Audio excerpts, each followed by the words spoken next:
The darkness of space stretched forever in all directions. Stars dotted the black like tiny diamonds scattered on velvet.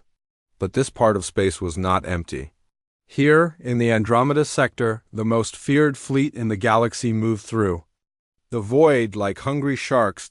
Admiral Keth stood on the bridge of his flagship. He was tall even for his kind.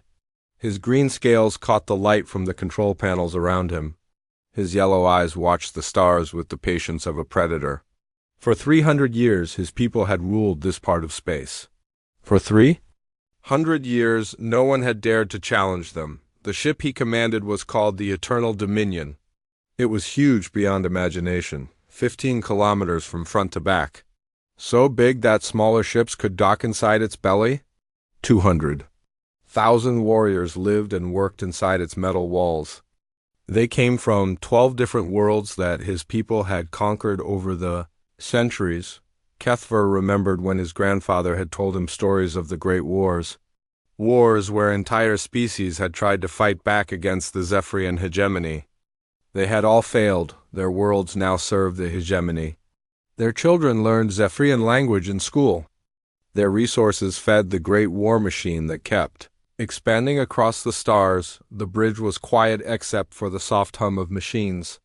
Officers from different species worked at their stations. A blue-skinned Altarian checked weapon systems. A furry Cassan monitored long-range sensors. A pale Nordic calculated jump routes to nearby systems. All of them had one thing in common. They feared Keth and served the hegemony without question. Lieutenant Exera approached the Admiral's command chair. She was young for an officer, her scales still bright green instead of the darker shade that came with age. Her claws clicked nervously on the metal floor as she walked. "Admiral," she said, her voice careful and respectful. "We are receiving strange readings from the outer sensor grid." Keth did not turn around. He kept watching the stars through the great window that stretched across the front of the bridge. "What kind of readings?" "Energy signatures, sir. Unlike anything in our databases. They appear for a few seconds, then disappear." "Sensor ghosts," said Commander Vorth from his station. He was older than Keth, with darker scales and several scars across his snout. "These old systems sometimes see things that are not there, especially near the rim worlds." Lieutenant Exera shifted uncomfortably. "Sir, with respect, these readings are different. They have a pattern. Almost like a ship moving through hyperspace, but the energy levels are wrong." Keth finally turned his massive head to look at her. His yellow eyes were cold as winter. "Moons. Are you suggesting that someone is stupid enough to enter our territory without permission?" The young officer swallowed hard. I do not know, sir." "The readings could be anything." "Or nothing," Commander Vorth added.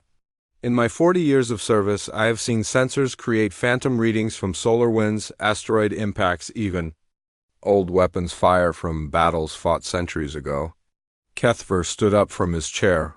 He was 3 meters tall, and his presence filled the bridge like a storm cloud. "Show me these readings." Lieutenant Exera led him to her station. The screen showed a map of local space. Green dots marked the positions of the 47 ships in their fleet. Red zones showed areas where their weapons could reach. And there, at the edge of the display, were small yellow blips that appeared and disappeared like fireflies. "How long have you been tracking these signals?" Keth asked. 2 hours, sir. They started near the 4th planet and have been moving steadily toward our position." Commander Vorth joined them at the console. "If it is a ship, it is moving very slowly. No warship would approach an enemy fleet at such a leisurely pace."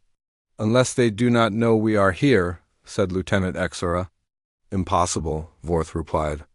"Our fleet puts out enough energy to light up sensors halfway across the sector.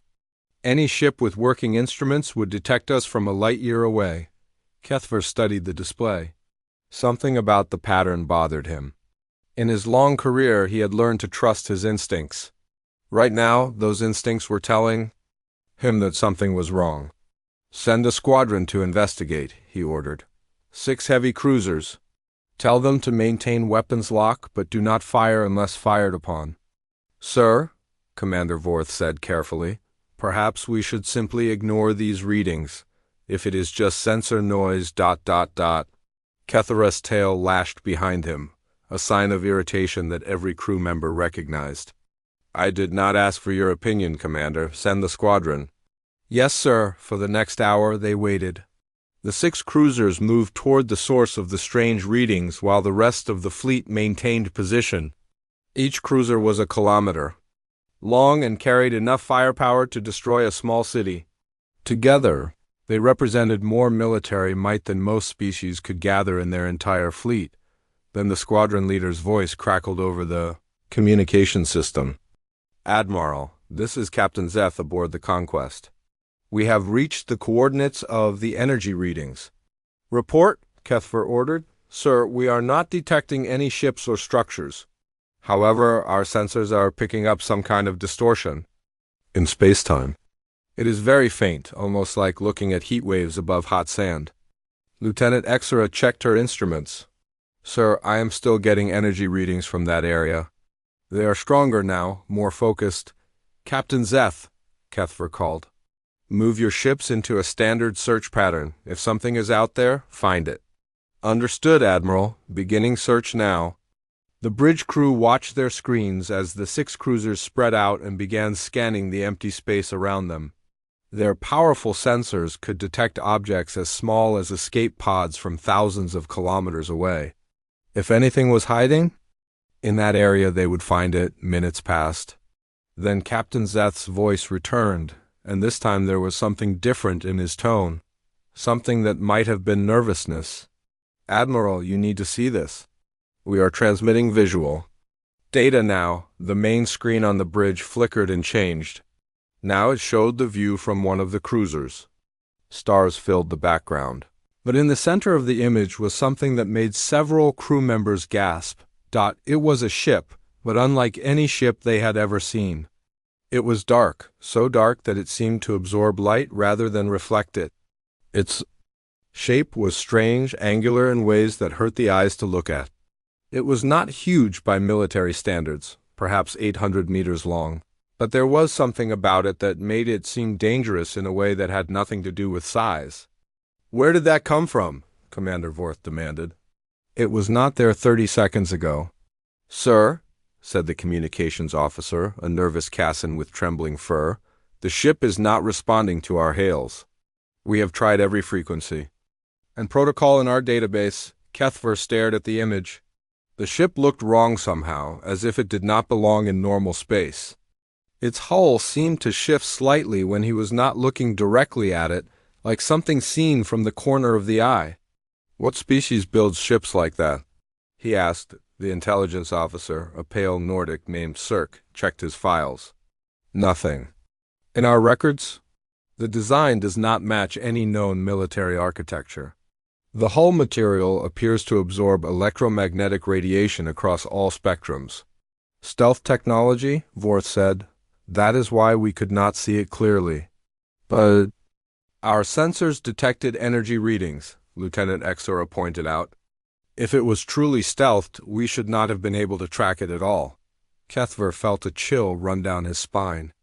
In 3 centuries of conquest, the hegemony had never encountered technology they could not understand or counter. Every species they had met used variations of the same basic principles. Fusion power, plasma weapons, metal hulls, electromagnetic shields. This ship looked like it operated on completely different rules. Captain Zeth, he called. Status report. Sir, the unknown vessel is maintaining position. It has not powered weapons or raised shields. In fact, we are not detecting any conventional ship systems at all. No reactor signature, no engine emissions, no life support indicators. Is it a derelict? Unknown, sir. It could be powered down, or it could be using technology we cannot recognize. Kethver made a decision. All ships move to battle positions. Form a standard intimidation formation around the unknown vessel. This was the hegemony's favorite tactic. When they encountered a new species, they would surround them with overwhelming force. 47 capital ships, each bristling with weapons arranged in a sphere that could destroy anything at the center in seconds. Most civilizations surrendered immediately when they saw such a display. The fleet moved like a school of metal fish, each ship taking its assigned position. Dreadnoughts, battlecruisers, carriers, and destroyers formed a perfect sphere around the small dark ship. Weapon systems powered up, creating an energy field so intense that it made the surrounding space glow with deadly light. "Sir," said the weapons officer, "all ships report ready to fire. We have enough firepower aimed at that vessel to crack." "A moon and half," Kethver nodded. "Open a channel to the unknown ship, all frequencies." The communications officer worked at his station. "Channel open, sir." Kethver's voice echoed across space, carried by powerful transmitters that could reach across star systems. "Unknown vessel, you have entered territory claimed by the Zephyrian hegemony. You are surrounded by 47 warships. Power down. Your systems and prepare to be boarded, or you will be destroyed." They waited. The dark ship hung in space like a hole cut out of reality itself. No response came from its strange hull. "Send the message again," Kethver ordered. "Use the emergency frequencies." Again, his words traveled through space to the mysterious vessel. Again, silence was the only reply. Commander Vorth leaned closer to his admiral. "Sir, perhaps the crew is dead. The ship could have been drifting for years." "Or perhaps," said Lieutenant Exera quietly, "they simply do not care about our threats." The bridge fell silent. In the 300-year history of the hegemony, no one had ever ignored their demands. The idea that someone might not fear their overwhelming military power was almost impossible to imagine. Kethver stared at the dark ship on his screen. Something about its shape reminded him of predators from his homeworld. Not the large, obvious predators that everyone feared, but the small, quiet ones that struck without warning and disappeared before their victims knew they were dead. "Sir," the sensor operator called out, "I am detecting a power buildup in the unknown vessel." "What kind of power buildup?" I do not know, sir. The energy patterns are unlike anything in our database. The levels are increasing rapidly." Kethver felt his instincts screaming at him. Every warrior sense he had developed over decades of combat was telling him to attack now, before whatever was happening could be completed. "All ships," he commanded, "prepare to fire on my mark." 47 capital ships adjusted their aim. Thousands of weapon systems locked onto the small dark vessel. In a few seconds, enough destructive power to sterilize a planet would focus on a single target. But as Kethver prepared to give the order to fire, something happened that would change the galaxy forever. The dark ship began to transmit. The voice that came through their speakers was unlike anything they had ever heard. It spoke in an ancient language that their computers barely recognized, words that had not been used in known space for 200 years. And the message it carried would shatter everything the Zephyrian hegemony thought they knew about the universe. The words that came from the dark ship made the bridge of the Eternal Dominion fall completely silent. Even the soft hum of machines seemed to grow quiet, as if the ship itself was holding its breath. The voice spoke in Old Galactic, a language that had not been used for official communication in over 2 centuries. Most species had forgotten it completely. Only scholars and historians still studied the ancient tongue. But every word came through clearly, spoken with perfect pronunciation and a strange accent that no one could identify. "Attention, Zephyrian. Vessels, this is a formal warning. You are interfering with a scheduled navigation route. Move your ships to a safe distance or face the consequences." Admiral Kethver stared at the communication console in disbelief. His yellow eyes were wide, and his scaled hands gripped the arms of his command chair so tightly that his claws left marks in the metal. "Did that ship just give us orders?" Commander Vorth asked, his voice barely above a whisper. Lieutenant Exera was frantically working at her station, trying to trace the signal. "Sir, the transmission is coming from the unknown vessel, but the power levels are impossible. They are broadcasting on frequencies that should require a communication array the size of a space station. And they are using Old Galactic," added the intelligence officer Cirque, his pale face even whiter than usual. "That language has been dead for 200 years. Who would even know how to speak it?" Kethver's mind raced. In his long career he had encountered many strange things. He had fought against species that breathed poison gas, others that lived in liquid nitrogen, and some that existed as pure energy. But he had never met anyone who dared to give orders to a hegemony fleet. "Open a channel," he commanded. "Full power transmission." The communications officer, his furry hands shaking slightly, adjusted his controls. "Channel open, sir." Kethver stood up to his full 3-meter height. His voice carried the authority of 3 centuries of conquest when he spoke. "Unknown vessel, I am Admiral Kethver of the Zephyrian hegemony. You are surrounded by 47 warships. You will identify yourself immediately and explain your presence in our territory." The response came back instantly, as if the alien ship had been waiting for him to finish speaking. "Admiral Kethver, you are mistaken. This system does not belong to your hegemony. It belongs to the Terran Colonial Authority. You have 30 seconds to withdraw your vessels before we take action to remove them." The bridge erupted in confused voices.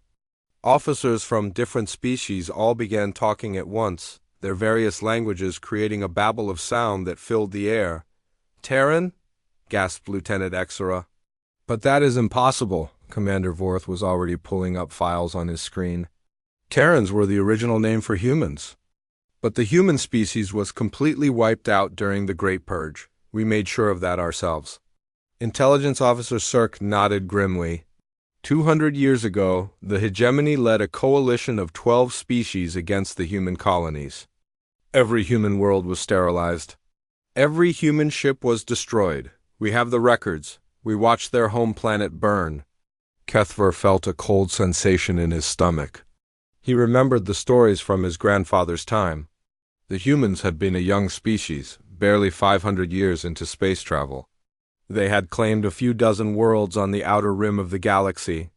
They were not particularly advanced, not especially dangerous, but they had refused to submit to hegemony rule. The decision to eliminate them completely had been controversial at the time. Some species had argued for simple conquest and slavery, as was the usual practice. But the humans had fought back with a ferocity that impressed even veteran hegemony commanders. They had refused to surrender even when facing impossible odds. In the end, the hegemony leadership decided that such a stubborn species would never make good servants. Complete elimination was the safer choice. "Sir," said the communications officer, "should I respond to their transmission?" Kethver looked at the dark ship on his screen. It hung in space like a piece of the void itself, surrounded by 47 of the most powerful warships in the galaxy. If this really was a human vessel, if somehow some humans had survived the Great Purge, they were showing remarkable courage. Or remarkable stupidity. "Tell them that the humans are extinct," he ordered. "Tell them that we personally oversaw their destruction. Tell them that whoever they are about to join their extinct friends in death." The message was sent. For a moment there was only silence. Then the reply came, and this time the voice sounded different, colder, more dangerous. "Admiral, you seem to be under the impression that you succeeded in your genocide. This is incorrect. You destroyed our colonies. You burned our worlds. You killed our civilians. But you did not kill us all." Kethver felt his blood turn to ice water. "That is impossible. We tracked down every human ship, every human settlement. You tracked down the humans who wanted to be found. You missed the ones who learned to hide. You missed the ones who went beyond the edge of mapped space. You missed the ones who learned to survive in places where your sensors could not reach." Lieutenant Exera was scanning the alien ship with every instrument at her disposal. "Sir, I still cannot get clear readings on their technology. It is as if the ship exists slightly outside normal space," the human voice continued. "For 200 years we have been learning, growing, evolving. We have discovered things about the universe that your primitive science cannot imagine. We have transcended the limitations that hold back lesser species." Commander Vorth laughed, a harsh sound like breaking glass. "Primitive science? Our technology has conquered half the galaxy. Our weapons can crack planets. Our shields can stop anything." "Your 30 seconds are up," the human ship replied calmly. Kethver had heard enough. All ships, target the alien vessel. Prepare to demonstrate the power of the hegemony. 47 capital ships adjusted their aim. Weapons that drew power from entire star systems charged to full capacity. The space around the small dark ship began to glow with deadly energy as thousands of targeting beams locked onto their target. Fire. A warning shot, Kethver ordered. Show them what they are facing. The heavy battlecruiser Dominator unleashed a single particle beam. The weapon was designed to punch through the heaviest armor and shields known to galactic science. It could vaporize a mountain or boil away an ocean. The beam struck the human ship directly in the center and simply disappeared. There was no explosion. No energy dissipation, no visible effect at all.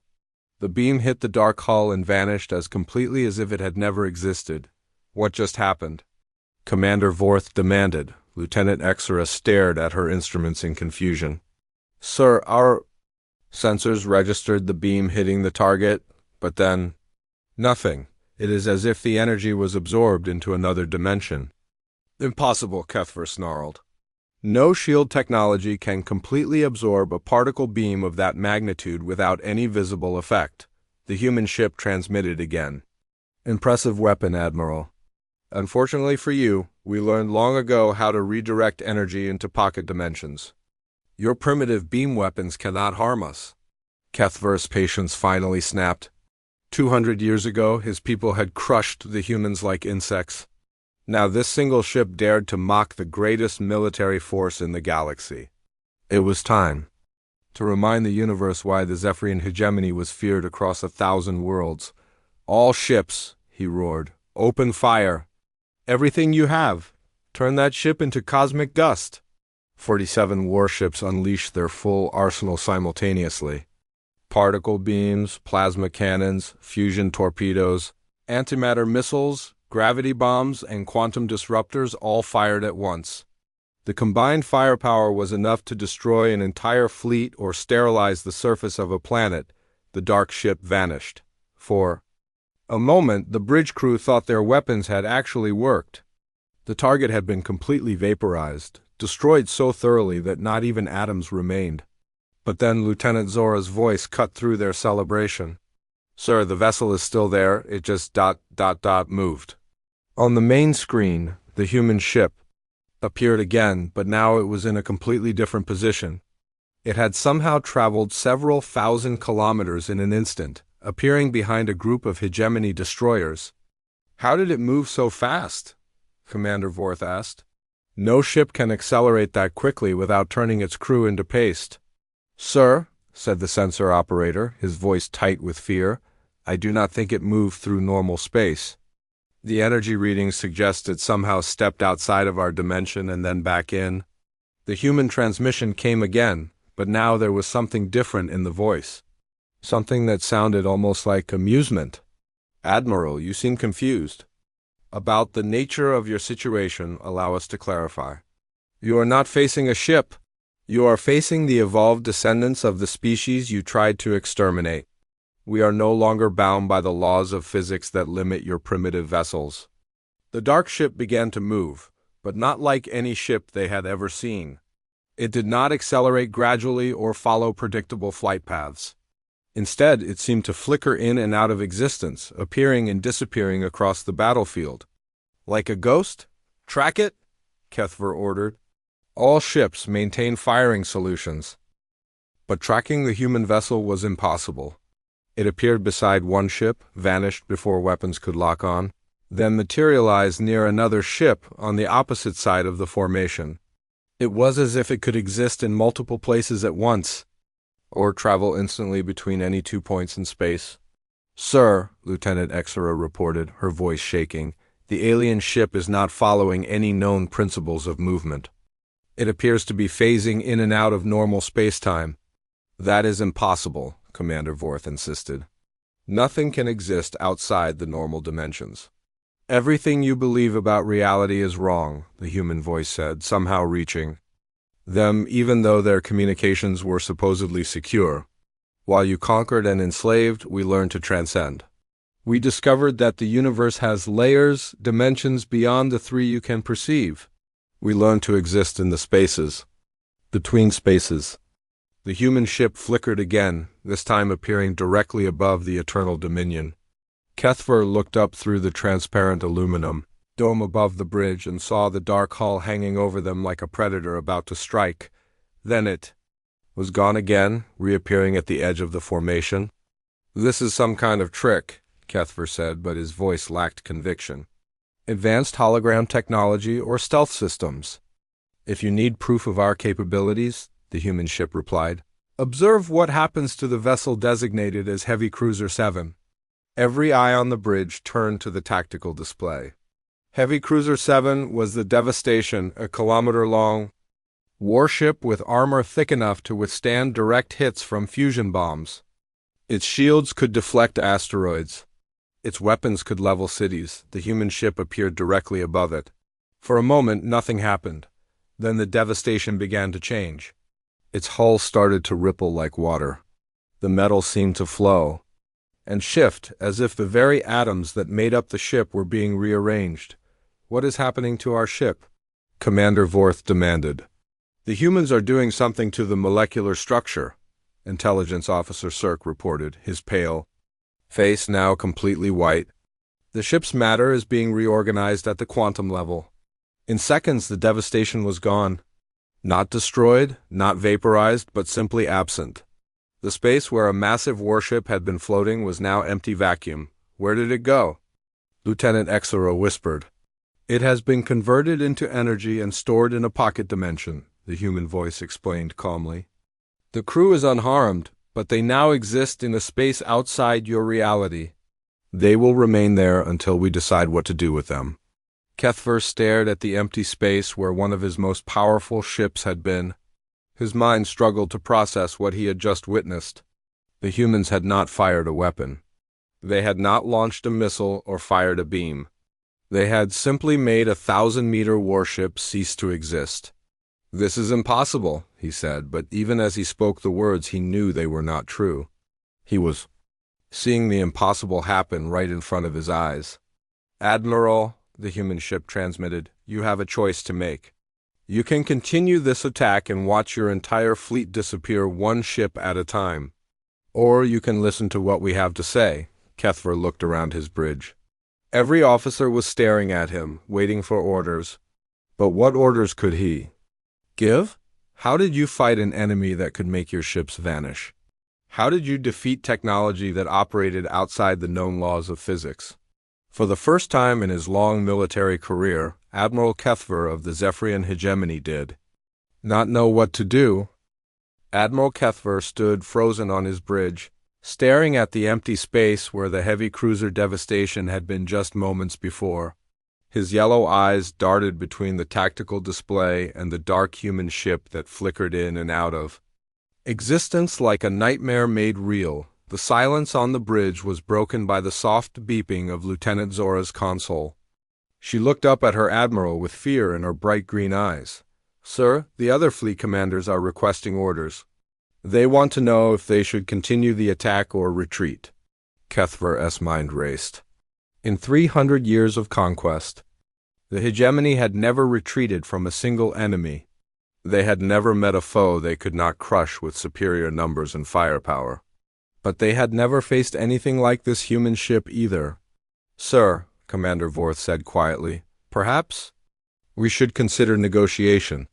If these humans really have survived and developed such advanced technology—" "No!" Kethver roared, his voice echoing through the bridge. "I will not negotiate with ghosts. I will not show weakness to a single ship, no matter what tricks they can perform." He turned to face his communications officer. "Send a message to all fleet commanders. We attack with everything we have. Every weapon, every ship, every soldier. These humans think they can frighten us with their magic tricks. Show them what happens when they face the full might of the Zephyrian hegemony." The communications officer hesitated.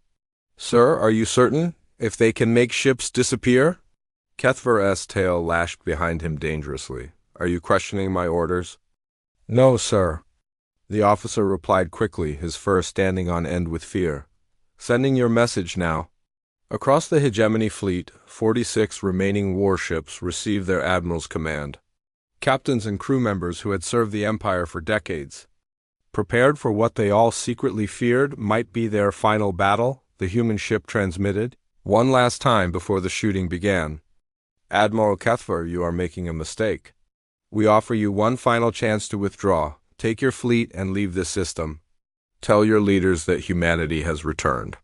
Tell them that the galaxy has changed.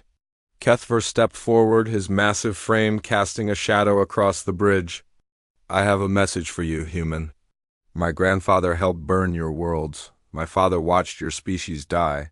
Today I will finish what they started. All ships, commence firing. What happened next would be remembered as the shortest war in Galactic history. The human ship's response was not words but action. It began to move in ways that broke every law of physics that the galaxy's greatest scientists had spent millennia discovering. First, it seemed to split into 3 separate vessels, each one identical to the original. But these were not mere holographic copies. Each ship registered as solid matter on every sensor. Each one had its own energy signature. Each one moved independently. Impossible, whispered Intelligence Officer Cirque. Matter cannot be duplicated. The conservation of mass is a fundamental law of the universe. The universe has more laws than your science has discovered, came the reply from all 3 human ships simultaneously. The hegemony fleet opened fire with everything they had. Particle beams that could melt mountains, plasma bolts that burned hotter than stars, fusion missiles that could crack moons in half. The combined firepower of 46 capital ships turned the space around, the human vessels into a storm of deadly energy. But the humans were no longer there. The 3 ships had vanished again, only to reappear in different positions around the hegemony formation. Now they moved like dancers, weaving between the massive warships with impossible grace and speed. Track them, Keth commanded. All ships, adjust firing solutions. But tracking the human vessels was like trying to catch shadows with a net. They appeared beside one ship, vanished before weapons could lock on, then materialized near another ship on the opposite side of the formation. Lieutenant Exera stared at her sensor display in amazement. Sir, the human ships are not just moving through space. They are moving through time as well. Our sensors are detecting them in multiple temporal positions simultaneously. What does that mean? Commander Vorth demanded. It means they exist. In several moments at once. They can attack us from the past, present, and future all at the same time. As if to prove her point, one of the human ships appeared directly inside the formation of hegemony vessels.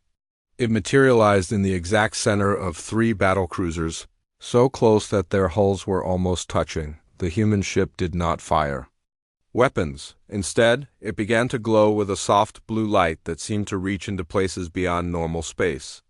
The 3 battlecruisers around it started to change. The first ship, the Conqueror, began to age rapidly. Its hull grew old and brittle in seconds, as if centuries were passing in moments. Metal that had been forged in the heart of stars crumbled like ancient parchment. The ship's reactor, which had burned steadily for 50 years, flickered and died as its fuel was consumed by accelerated time. The second ship, the Destroyer, experienced the opposite effect.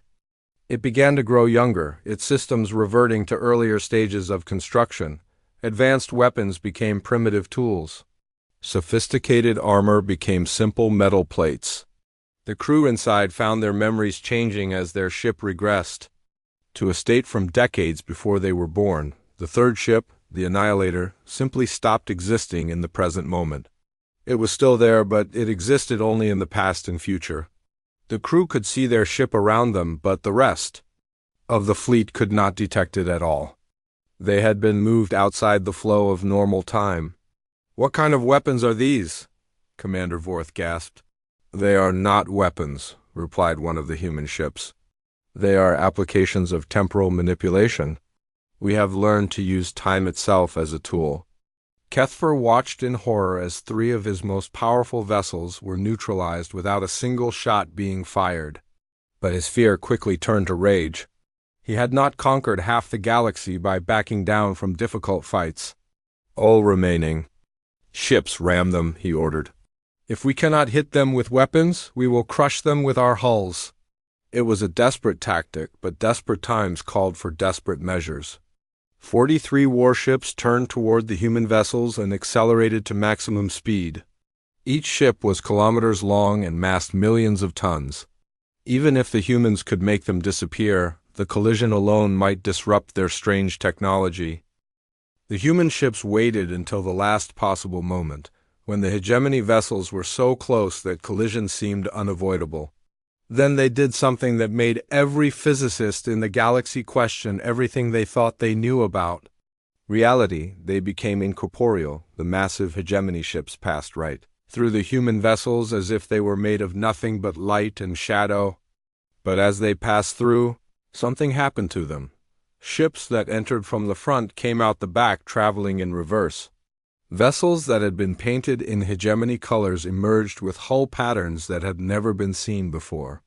Some ships came out upside down, others emerged as mirror images of themselves, and a few appeared to be made of materials that existed only in theoretical mathematics.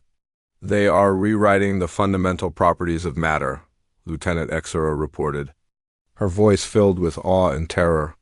"They are changing the basic rules that govern how things exist."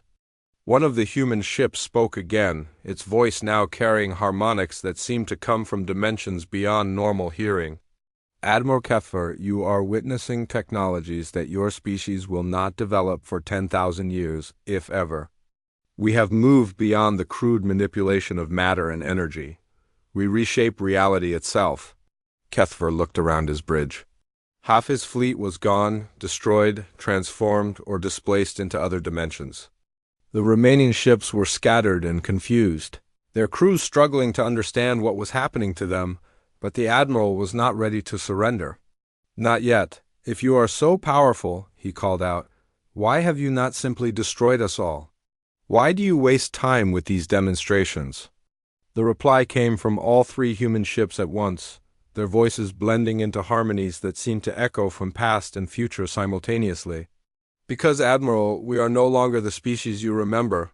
We have evolved beyond the need for simple destruction. We have transcended the desire for conquest. We seek only understanding and the restoration of balance." "But," the voice continued, and now there was something darker in its tone, "we have not forgotten what was done to us. We have not forgiven the genocide your people committed, and we will not allow the same fate to befall others." One of the human ships began to grow brighter, its dark hull now glowing with energies that hurt to look at directly. When it spoke, again, its voice carried the weight of 2 centuries of loss and the promise of justice finally served. "You have 60 seconds to order your remaining ships to withdraw. If you refuse, we will demonstrate why the universe itself bends to our will." Kethver stared at the glowing human vessel. Around him, his bridge crew waited for orders. Behind him, 20 ships remained operational. Though many were damaged or confused by their encounter with human technology, he thought of his grandfather, who had helped plan the Great Purge. He thought of his father, who had watched human worlds burn. He thought of 3 centuries of hegemony dominance, built on the principle that superior force could overcome any obstacle, and then he thought of the heavy cruiser devastation, which no longer existed anywhere in normal reality. "Sir?" "Lieutenant." Exera asked quietly, "Your orders?" Kethver opened his mouth to speak, but before he could give the command to retreat, alarms began blaring throughout the ship. Warning lights flashed red across every console on the bridge. "Sir," the sensor operator called out in panic, "I am detecting massive energy buildup from all 3 human vessels. Power levels are off the scale. How massive?" Commander Vorth demanded. "Sir, if these readings are correct, each ship is generating more energy than our entire fleet combined. More energy than should be possible for objects of their size." The human ships began to change. Their dark hulls rippled like liquid metal, reshaping themselves into configurations that seemed to extend into dimensions that could not be seen. They grew larger and smaller at the same time, existing in multiple sizes simultaneously. 30 seconds, the human voices announced, and now they seemed to come from everywhere at once, from the walls of the ship itself, from the stars outside, from inside the minds of every crew member who heard them. Kethver realized that he was no longer looking at 3 ships. Somehow, impossibly, he was looking at hundreds of them. They filled the space around his fleet like a swarm of dark angels, each one identical yet unique, each one existing in its own pocket of twisted space-time. "Admiral," Lieutenant Exera whispered, "we need to retreat now." But Kethver could not move. He could not speak. He could only watch as the descendants of the species his people had tried to exterminate prepared to show him exactly how much they had learned in 200 years of exile and evolution. The timer in his head counted down the remaining seconds. And with each passing moment, he understood more clearly that he was about to witness something that would change the galaxy forever. 10 seconds, 5 seconds, 0. When the timer reached 0, reality itself seemed to pause. Admiral Kethver floated in complete silence inside an escape pod that he did not remember entering. Through the small window, he could see empty space where his mighty fleet had been. Just moments before, no debris, no energy signatures. No trace that 47 of the galaxy's most powerful warships had ever existed. The Eternal Dominion was gone. The devastation was gone. Every ship, every crew member, every weapon that had made the Zephyrian hegemony the most feared force in known space had simply ceased to exist, all except for him. Kethver's hands shook as he tried to understand what had happened. His memory felt strange, as if someone had carefully edited out specific moments while leaving everything else intact. He remembered giving the order to attack. He remembered the human ships beginning to glow. Then nothing until he found himself alone in this tiny pod. A soft chime from the communication system made him jump. The display screen flickered to life, showing the dark outline of a human ship hanging in space nearby. It was smaller now, back to its original size, but somehow it seemed more threatening than when it had filled the space around his fleet with hundreds of copies of itself. The voice that came through the speakers was calm and patient, like a teacher speaking to a confused student. "Admiral Kethver, you are wondering what happened to your fleet? The answer is simple. They have been removed from this reality and placed in a secure dimensional pocket. They are unharmed, but they exist now in a space outside normal time and space." Kethver found his voice, though it came out as barely more than a whisper. "Why am I alive? Why did you spare me?" "Because someone needs to carry a message back to your leaders. Someone needs to tell the galaxy what they have witnessed. Here today." The human ship moved closer to his escape pod. Up close, Kethver could see details that his sensors had missed before. The hull was not simply dark, it was made of a material that seemed to absorb light, sound, and even thought itself. Strange symbols covered its surface, writing in a language that hurt his eyes to look at directly. "What are you?" he asked. "We are what humanity became when you forced us to evolve or die. We are the children of the species you tried to exterminate. We are the survivors who learned to exist in the spaces between dimensions." As the human spoke, images began to appear in Kethver's mind, not projected onto screens or transmitted through his communication system, but placed directly into his thoughts with surgical precision. He saw human colonies burning 200 years ago. He saw his own grandfather's ship firing on defenseless civilian transports. He saw children crying as their worlds died around them. He saw the last human ship trying desperately to escape into deep space while hegemony forces closed in for the kill, but then the images changed. He saw small groups of humans fleeing beyond the edge of mapped space. He saw them discovering ancient ruins left by species that had transcended physical existence millions of years ago. He saw them learning to manipulate the fundamental forces that held reality together. The learning had not been easy. Entire generations had died as humans experimented with technologies that could reshape matter, bend time, and bridge the gaps between dimensions. But they had persevered, driven by the memory of their murdered families and the determination never to be victims again. We spent 50 years learning to survive in environments that would kill any other species, the human voice continued. We spent another 50 years discovering the hidden layers of reality that your science cannot detect. We spent a century mastering abilities that your people would call magic. More images flowed through Keth's mind. He saw human scientists working with equations that existed in 11 dimensions. He saw human engineers building machines that operated on principles beyond the understanding of galactic civilization. He saw human children playing games that involved reshaping the fabric of space-time itself. But most importantly, the voice said, we spent all of that time remembering. We remembered every world you burned. We remembered every life you took. We remembered that while we struggled to survive in the void between galaxies, you celebrated our extinction and divided our former territories among yourselves. The images in Keth's mind turned darker. He saw hegemony officials giving speeches about the successful elimination of the human threat. He saw other species colonizing former human worlds, building their cities on the graves of murdered civilians. He saw his own people claiming credit for the genocide and using it as an example to threaten other species into submission. We could have returned years ago, the human continued. We could have taken our revenge when we first learned to bend reality to our will. But revenge is a motivation for lesser beings. We chose instead to become something greater. Then why are you here now? Keth asked. Why reveal yourselves? Why destroy my fleet? Because the galaxy is about to make the same mistake again. Our intelligence networks have been monitoring galactic civilization for decades. We know about the hegemony's plans for the Nexus Federation. We know you intend to use the same tactics against them that you used against us 2 centuries ago. Keth's blood ran cold. The Nexus Federation was a group of 12 species that had formed an alliance to resist hegemony expansion.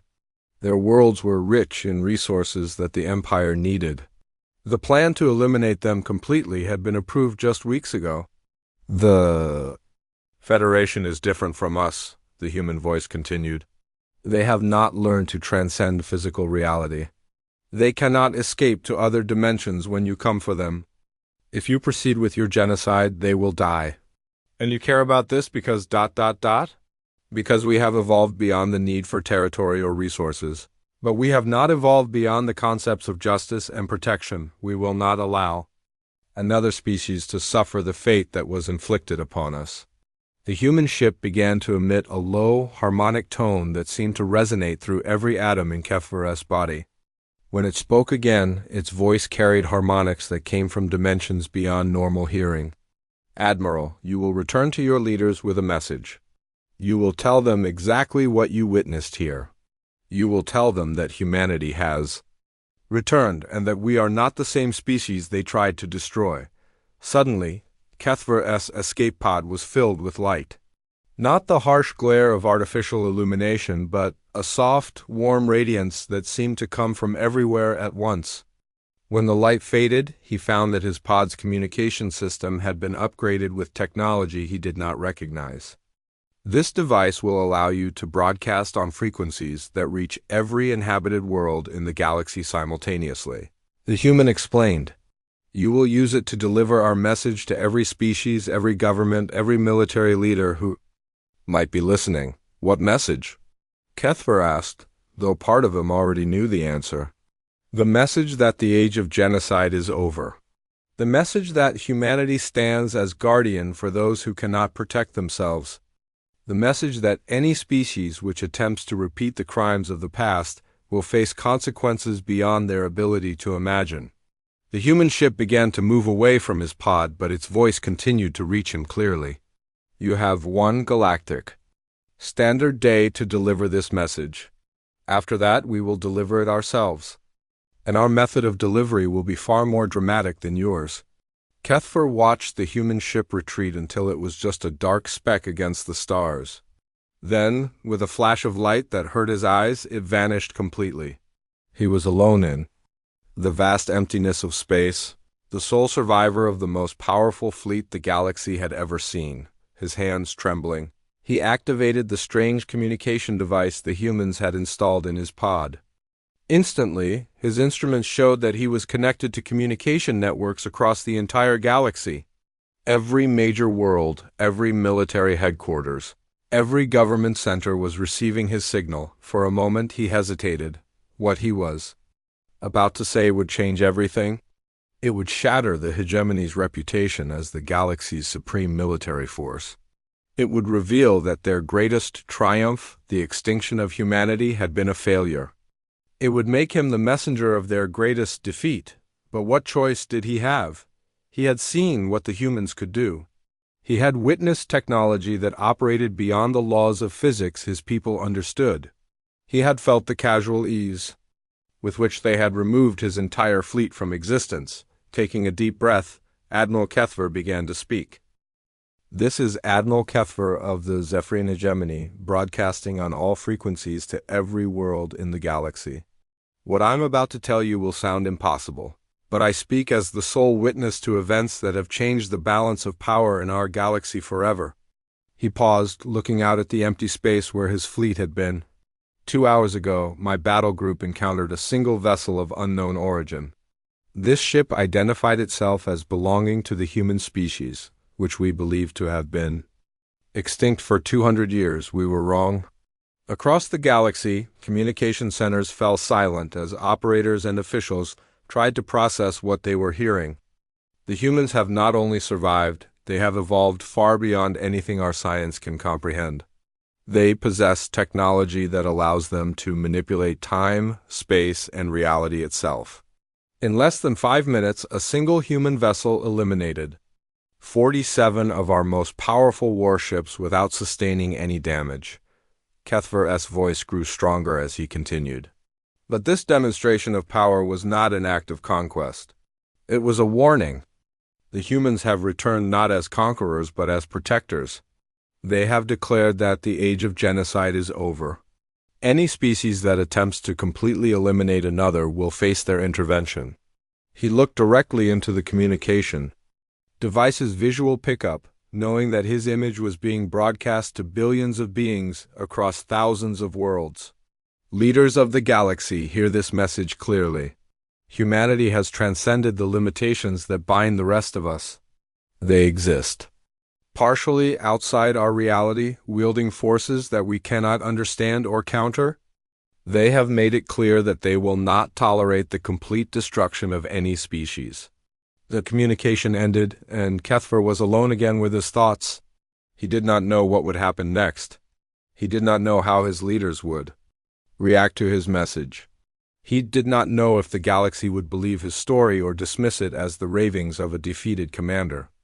But he knew one thing with absolute certainty: everything had changed. The humans were back, and they were nothing like the species the galaxy remembered. As he waited for rescue, Keth found himself wondering if the galaxy was ready for the new age that was about to begin. 6 months had passed since Admiral Keth's message echoed across the galaxy, and nothing would ever be the same again. On the capital world of the Zephyrian Hegemony, Supreme Commander Vorthak sat in his war room, staring at reports that painted a picture of an empire in decline. The massive reptilian leader had ruled through fear and overwhelming force for decades, but now that fear was turning against him. "Tell me about the latest incidents," he commanded, his voice like grinding stone. General Krath, a scarred veteran of 100 campaigns, consulted his datapad nervously. "Sir, 3 more colonial governments have declared independence this week. The Altarian Republic, the Nordic Confederacy, and the Cassan Coalition have all announced they are withdrawing from the hegemony. And our response? That is the problem. Sir, our fleet commanders are refusing to carry out full-scale attacks. They remember what happened to Admiral Keth's battle group. None of them want to face human intervention." Vorthak's claws scraped against the metal surface of his desk. For 3 centuries, the hegemony had maintained control through the simple principle that resistance meant extinction. Any species that defied them faced complete annihilation. But now that principle was useless. What about Keth himself? Is he still spreading his stories? Yes, sir. He has been touring the galaxy, speaking to anyone who will listen. Military academies, government assemblies, even civilian groups. He tells the same story everywhere, that humans have returned and that genocide is no longer possible. General Keth activated a holographic display showing Admiral Keth standing before a gathering of military officers from 24 species. The once proud commander looked older now, his scales dulled by the weight of what he had witnessed. The human ship was not just advanced, Keth was saying to his audience. It operated on principles that our best scientists cannot even theorize about. It existed in multiple dimensions simultaneously. It could manipulate time itself as if it were just another tool in their arsenal. An officer in the audience raised her hand. Admiral, if the humans are so powerful, why have they not revealed themselves more openly? Why send just one ship? Keth's expression grew thoughtful. Because they do not want to rule us, they want to change us. One ship was enough to deliver their message. The age of extinction warfare is over. Any species that attempts complete genocide will face consequences beyond imagination. Back in the war room, Supreme Commander Vorthak turned off the display with an angry gesture. Consequences beyond imagination, he repeated mockingly. These humans, if they even exist, showed themselves once. One ship, one battle. They could be bluffing. General Keth looked uncomfortable. Sir, with respect, 47 capital ships do not simply disappear because of a bluff. And there have been other incidents. What incidents? Reports from across the galaxy, sir. Strange energy signatures detected near star systems where military actions are planned. Ships that appear on long-range sensors but vanish when investigated. And then there are the archaeological finds. Vorthak leaned forward. Explain. Exploration teams have been investigating the ruins of old human colonies, looking for clues about their technology. What they found was disturbing. The colonies were not destroyed as completely as our records indicated. There are signs of massive construction projects that were completed after the Great Purge. General Keth activated another display showing images from dead human worlds. But these were not the burned wastelands that hegemony records described. Instead, they showed vast geometric patterns carved into the landscape, structures that extended deep underground and energy readings that defied explanation. The humans were not simply hiding in empty space, Keth continued. They were building something that required the resources of entire worlds. Our analysts believe they spent 2 centuries constructing some kind of massive technological infrastructure. To what purpose? Unknown, sir. But the energy readings suggest it involves manipulation of space-time on a galactic scale. Before Vorthak could respond, alarms began blaring throughout the command center. Red warning lights flashed as communications officers scrambled to their stations. Sir, called the communications chief, we are receiving a transmission on all frequencies. It appears to be coming from everywhere at once. Show me, Vorthak commanded, the main display activated. But instead of showing a normal communication screen, it filled with swirling patterns of light that seemed to move in dimensions beyond the visible spectrum. When the voice began to speak, it came not just from the speakers but from the walls, the floor, and the air itself. People of the galaxy, the voice began, and every being who heard it knew instinctively that it was human. But this was not the same voice that had spoken to Admiral Keth 6 months ago. This voice carried the harmonics of thousands of individuals speaking in perfect unity. 6 months ago, we revealed ourselves to your military leaders. We demonstrated our capabilities and delivered our message. The age of genocide must end. Some of you have listened, others have not. The swirling patterns on the screen began to form images. Worlds where warfare had been avoided due to fear of human intervention. Species that had chosen negotiation over conquest. But also darker images. Military leaders planning attacks on civilian populations. Governments preparing to wipe out entire cultures. We are not conquerors, the human collective continued. We seek no territory, claim no subjects, demand no tribute. We ask only that the civilizations of this galaxy evolve beyond the need for extinction warfare. The images changed. Again, showing human colonies as they had been before the Great Purge, children playing in parks, scientists working in laboratories, artists creating beautiful works that transcended species boundaries. Then the same worlds burning, with hegemony ships raining death from orbit. 200 years ago, 12 species united to eliminate our civilization. They succeeded in killing billions of our people and destroying our worlds. But they failed to kill our ideals. They failed to destroy our belief that all intelligent life has value. Supreme Commander Vorthak felt a chill run down his spine as he recognized ships from his own family's military service in the images of destruction. We have spent 2 centuries learning to transcend the limitations that make such wars possible. We have discovered how to exist partially outside normal spacetime. We have learned to manipulate the fundamental forces that hold reality together. We have become something greater than we were. The images now showed human construction projects on a scale that dwarfed anything ever attempted by galactic civilization.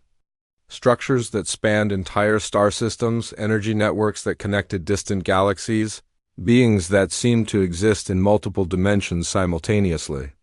But with great power comes great responsibility. We cannot use our abilities to conquer, because conquest would make us no better than those who destroyed our worlds. Instead, we choose to protect, we choose to guard. We choose to ensure that no other species suffers the fate that was inflicted upon us. New images appeared showing recent events across the galaxy. Military fleets that had mysteriously experienced equipment failures just as they prepared to attack civilian targets. Weapon systems that had simply stopped working when aimed at defenseless populations. Armies that have found themselves transported to empty worlds when they tried to commit acts of genocide. We have been watching. We have been intervening quietly, preventing the worst atrocities while giving your civilizations time to change. But some of you have not learned the lesson we tried to teach. The images focused on hegemony military preparations, showing detailed intelligence about planned attacks on 3 different species. Plans that were supposed to be classified at the highest levels of government. Leaders of the Zephyrian hegemony, you continue to plan for the complete elimination of the Nexus Federation. You have ignored our warning and proceeded with preparations for genocide. This cannot be allowed. Supreme Commander Vorthak felt the blood drain from his face. The humans knew everything. Every secret plan, every hidden base, every classified weapon system. However, we do not respond to threats with destruction. Instead, we offer transformation. The patterns on the screen began to shift and swirl faster, creating geometric forms that seemed to exist in impossible dimensions. As they moved, reality itself seemed to bend around them. Every military vessel in the hegemony fleet is now equipped with what you might call a conscience circuit. These devices will prevent your weapons from firing on civilian targets. They will disable your ships if you attempt to commit acts of genocide. They cannot be removed or bypassed. General Keth frantically activated his communication link to the fleet. Voices crackled back immediately, all saying the same thing. Their weapon systems had been modified by technology they could not understand or remove. Furthermore, the human voice continued, every world in your empire now exists under our protection. Any attempt to harm civilian populations will result in the immediate relocation of the aggressor forces to a secure dimension where they can contemplate the error of their ways. Vorthak tried to speak but found that his voice would not work. The humans were somehow preventing him from giving orders. The display went dark, leaving the hegemony command center in silence. Supreme Commander Vorthak sat in his chair, staring at the blank screen. Around him, his officers waited for orders that he knew he could not give. Their weapons would not fire on civilians. Their ships would not respond to commands for genocide. Their empire, built on fear and overwhelming force, had been rendered powerless to commit the acts that had sustained it for centuries. But as he sat there, a strange thought occurred to him. For the first time in his long military career, he did not have to worry about being attacked. If the humans were protecting everyone from genocide, that protection extended to his people as well. no one could wipe out the hegemony any more than the hegemony could wipe out others. It was a different kind of galaxy than the one he had known. Not necessarily a worse one. General Keth approached his commander's chair cautiously. "Sir? What are your orders?" Vorthak looked around the command center, seeing his empire with new eyes. An empire that would have to learn to survive through cooperation rather than conquest. An empire that would have to find its place in a galaxy where the strong protected the weak instead of destroying them. "Send a message to all fleet commanders," he said finally. "Cancel all military operations against civilian targets. Begin negotiations with the rebel governments. It appears we are going to have to learn a new way of doing things." As his officers moved to carry out these unprecedented orders, Vorthak allowed himself a small smile. The humans had said they offered transformation, not conquest. Perhaps, after 3 centuries of ruling through fear, it was time for his people to discover what it meant to lead through wisdom instead. Outside his window, the stars looked the same as they always had. But Vorthak knew that the galaxy they illuminated had changed forever. Somewhere out there, in dimensions beyond normal perception, humanity stood watch over the innocent. And, for the first time in his life, that knowledge brought him not fear, but comfort. The age of genocide was over. The age of guardian angels had begun.